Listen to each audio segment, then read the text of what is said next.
आज के लेक्चर की शुरुआत हम एक डाउट जो एक बच्चे ने भेजा था, लेकिन उसमें मैं एक चीज आपको सिखा रहा हूँ। उनको तो मैंने क्लियर कर दिया था, हर्षित आप हो गया क्लास में? ठीक है। तो आपने एक डाउट पूछा था एचसीवी से, वो मैं पूरा वो नहीं बता रहा हूँ, उसमें कुछ और बता रहा हूँ। ये एचसीवी पेज नंबर 82 पे क्वेश्चन नंबर 39 है। HCV page number 82 question number 39। अब आप एक चीज सीखें इससे, एक बार अपनी बुक में देख लेना भाई, अगर आपके पास बुक होगी अभी देख लेना। उसमें कुछ ऐसा डायग्राम है,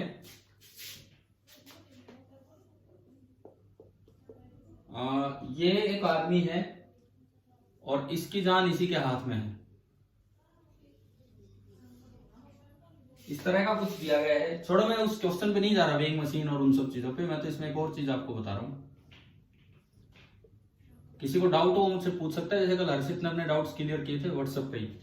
और मैं आपको बताऊं यार, 3-4 दिन हो गए मैं 9 से 11 रात को केवल डाउट्स ही ले रहा हूँ फोन पे। जिस बच्चे का डाउट आता है टेलीफोनिकली उससे बात करके, और वो सारे डाउट्स ही लिए जा रहे हैं। आपको भी हो तो आप उस समय पूछ सकते हैं। तो इस सवाल में ये था कि ये एक रस्सी को पकड़े हुए, लेकिन यहां एक पुली है और ये यूं अटैच है। अब इन्होंने तो मास दिया 60 kg एंड 30 kg। छोड़ो, हम वैल्यूज नहीं दे रहे हैं। मैं कह रहा हूं कि आदमी का मास है m1 और बॉक्स का मास है m2। सवाल उसमें तो वेइंग मशीन है, उस पर मैं नहीं जा रहा। मैं एक कंपैरिजन ले रहा हूं। सपोज आदमी ने अपनी जान बचाने के लिए फोर्स लगा रखा है कितना, F। आदमी ने अपनी जान बचाने के लिए फोर्स लगा रखा है F। ये मास है m2 इसका, बॉक्स का। दूसरा केस, बॉक्स के अंदर आदमी है, वो रस्सी नहीं पकड़ सकता है। ये m1, ये m2 का बॉक्स है और रस्सी यूं लटका रखी है, यूं ये बचे हुए। तीसरा केस, मान लो यही वाला अरेंजमेंट है जो बीच में बनाया, लेकिन उसमें थोड़ा हम चेंज कर रहे हैं। ये आदमी है जिसका मास m1, बॉक्स का मास m2, ये रस्सी है यहां इस तरीके से। और अब एक और पुली यहां फिक्स कर दी, मासलेस है भाई ये सारी पुली हमेशा मासलेस ही आएंगे हमारे। और ये यूं बांध दिया, मतलब मैंने एक पुली बढ़ा दी। यहां रस्सी में टेंशन है T1, यहां रस्सी में टेंशन है T2 और यहां रस्सी में टेंशन है T3। यहां आदमी फोर्स लगा रहा है F2 और यहां आदमी इसको खींच रहा है विद फोर्स F3। यहां आदमी कोई फोर्स नहीं लगा रहा है। अब देखते हैं कि भाई आदमी कहां आसानी से बच सकता है, कहां आसानी। यहां तो आदमी का कोई लेना देना ही नहीं है, या तो आदमी कुछ कर ही नहीं सकता है। पता ना इस रस्सी में टेंशन कितनी होगी, इस रस्सी में टेंशन कितनी होगी बताएं।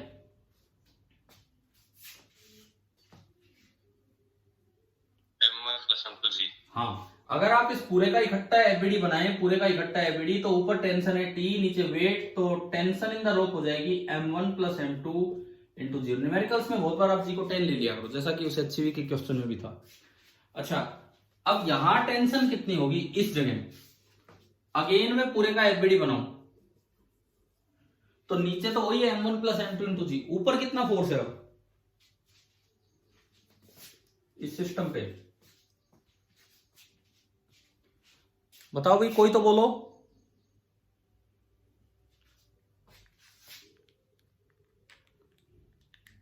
हाँ जी, कोई तो बच्चा जवाब दीजिए जो मैं पूछ रहा हूं इस बात का। मनीष कुमार, हाँ भाई मनीष कुमार, आवाज आ रही मेरी, सुन पा रहे हो?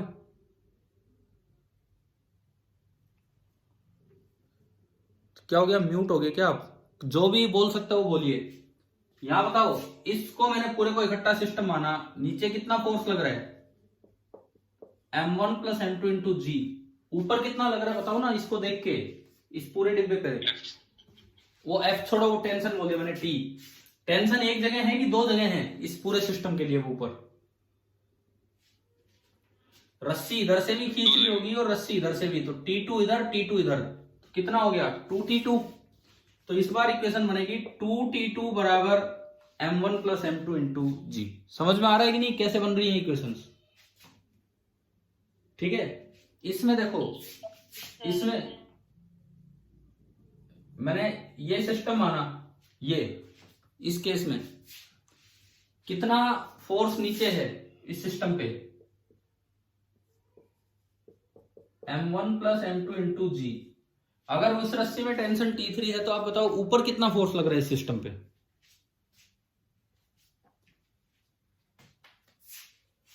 बोलो, देखो इतना इतना टाइम वेस्ट नहीं, आप बताओ, नहीं तो फिर मैं बताऊंगा।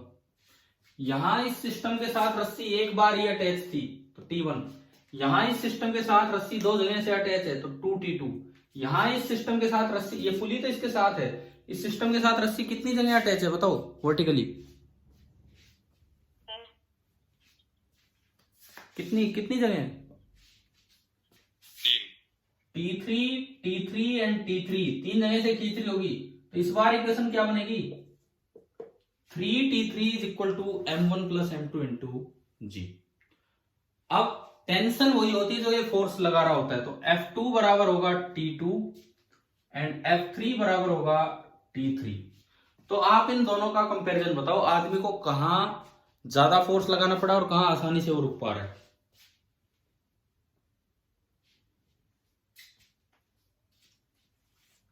बोलिए। सेकंड केस पे ज्यादा फोर्स लगाना पड़ेगा। हाँ, सेकंड केस में अगर आप देखते हो, मैं अगर HCV की वैल्यू ले लूं तो उसमें 60 और 30 है, तो 90 जी मतलब 900।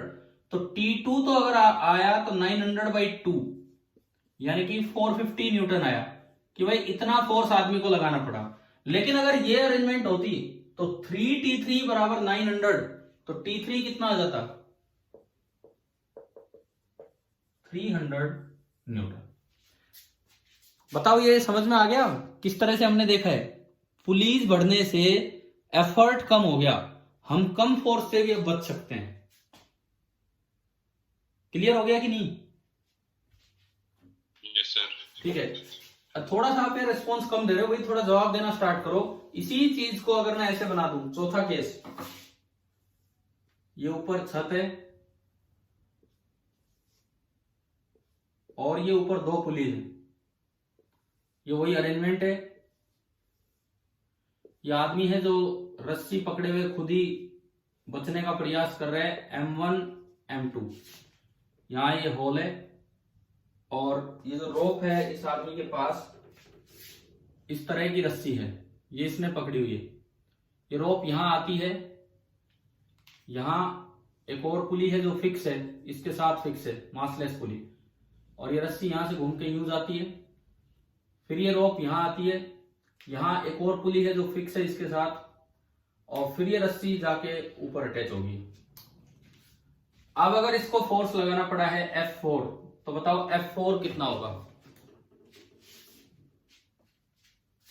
रेस्ट पे ये सिस्टम, देखो रेस्ट या कांस्टेंट वेलोसिटी कोई फर्क ही नहीं है, क्योंकि एक्सेलरेशन दोनों में 0 है। अगर मूव भी कर रहा हो कांस्टेंट वेलोसिटी से कर रहा हो या ये रेस्ट पे हो तो कोई फर्क ही नहीं है, एक्सेलरेशन 0 ही रहेगा। तो बताओ इस केस में बताओ भाई कितना लगाना पड़ेगा? M1 प्लस M2 जी को आप 900 मान लो उस HCV के क्वेश्चन के अकॉर्डिंग, उसी में हम बदलाव कर करके देख रहे हैं। कितनी कितनी जगह टेंशन आ रही है अब इस सिस्टम पे? अगर टेंशन T4 है, 1 T4, 2 T4, 3, 4 और 5। अब अगर आप इसका FBD बनाए तो 5 T4 ऊपर और T4 बराबर F4 है, यानी कि 5 times F4 is equal to 900, यानी कि F4 आ गया 900/5। अब आप देखो एक पुली ऐड करने से कितने एफर्ट में कमी आ रही है, समझ में आया? हम आसानी से रुक पा रहे हैं। अब कोई सोचे भाई वो तो वजन जो है, को देखो दिमाग में कई बार ये आता है भाई जो वजन है उतना तो हमें जोर लगाना पड़ेगा रुकने के लिए, लेकिन ऐसा नहीं है। पुलिस की मदद से हम बार बार अपने जो एफर्ट हम लगा रहे हैं उसमें कमी आ रही है। तो ये चीज बिल्कुल दिमाग में बैठ जाएगी कि नहीं, बताओ? और ये है कि ये या तो रेस्ट पे या कांस्टेंट वेलोसिटी। अब क्वेश्चन इतना सा नहीं था, उस क्वेश्चन से मैंने एक बात आपको समझाई है, अब आप सभी बच्चे जरूर ट्राई करना अगर नहीं कर रखा है तो। मैंने हर्षित को कल समझा दिया था, लेकिन बाकी बच्चे जरूर ट्राई कीजिए अगर आपने नहीं किया है तो, ये वाला सवाल। ठीक है, चलिए अभी हम फ्रिक्शन पे आगे बढ़ते हैं।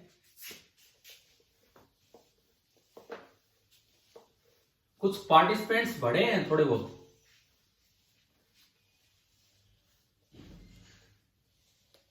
कितने पार्टिसिपेंट्स हो गए अभी?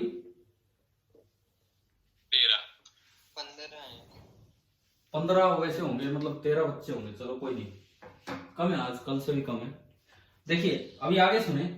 अब हम एक चीज ये देखते हैं कि हमने फ्रिक्शन में एक कॉन्सेप्ट पढ़ा, angle of repose.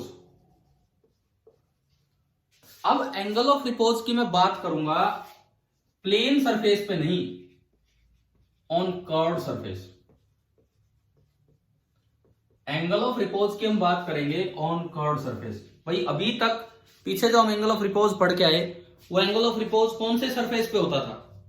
Inclined plane बोलते थे ना हम, इंक्लाइंड प्लेन नाम ही लेते थे, इंक्लाइंड प्लेन। तो वहां तो सरफेस प्लेन होती थी और उसमें यूं रहता था, इसको झुकाते जाओ उठाते जाओ तो अपने आप वो चल पड़ेगा। एक दिन मैंने आपको ये सिखाया था कि म्यू एस और म्यू के दोनों कैसे निकाले जाते हैं एक एक्टिविटी से, बता वो ध्यान है आपको? बताओ। एक ही इंक्लाइंड प्लेन पे एक ब्लॉक रखा है, आप उस फट्टे को यूं उठा सकते हो। म्यू एस और म्यू के दोनों कैसे निकाले जाते हैं याद है क्या? कैसे था? पहले उठाते चलो उसको, एक स्टेज आएगी जहां जस्ट स्लाइडिंग स्टार्ट होगी, वो उसका जो टेन थीटा होगा वो तो होगा म्यू एस। लंबा सा वो फट्टा ले लेना। अब फिर उसको थोड़ा डाउन करो, एक स्टेज आएगी जहां उसकी स्पीड कांस्टेंट हो जाएगी चलते चलते, और उस वक्त जो एंगल बनेगा वो म्यू के का टेन थीटा हो जाएगा, है ना भाई? याद रखना ये चीज। तो अब हम कर रहे हैं angle of repose on curved surface. अब कर्व्ड सरफेस में दो पार्ट हैं। एक पार्ट है any arbitrary curved surface,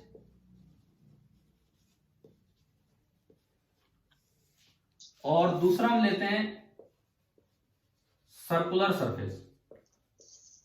circular नहीं बोलना चाहिए, सर्कुलर नहीं होती सरफेस, सरफेस स्फेरिकल होती, सर्कुलर नहीं स्फेरिकल सरफेस। देखिए जी, अब इनका मतलब समझो आप क्या है। जैसे मान लो एक तो मेरे पास होता है इंक्लाइंड प्लेन, तो उसमें तो चाहे यहां देखो तब भी इंक्लिनेशन थीटा है, यहां देखो तब भी इंक्लिनेशन थीटा है, यहां देखो तब भी इंक्लिनेशन थीटा है, हर जगह इंक्लिनेशन थीटा है। Yes sir. तो इस वजह से हर जगह का जो एंगल ऑफ रिपोज है उसमें यस सर। क्या क्या नहीं क्लियर? है सर।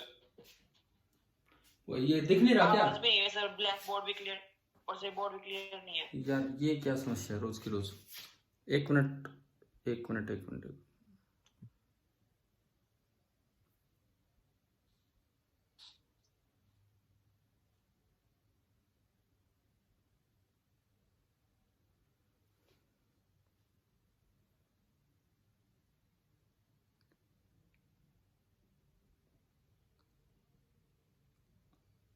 अभी देखिए, अभी कुछ क्लियर है इसमें?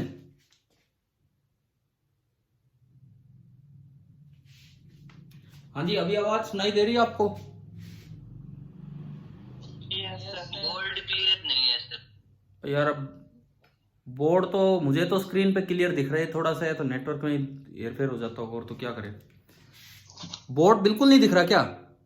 यस सर, बिल्कुल बराबर। Yes sir. अरे तो मैं करूं स्टार्ट कि नहीं करूं? अभी अगर कुछ समझ में आए तब तो आगे करें, नहीं तो फिर कैसे करें यहाँ पे? सर एक बार लेफ्ट करके ज्वाइन कर लो। ठीक है, मैं अभी करता हूँ, रुको।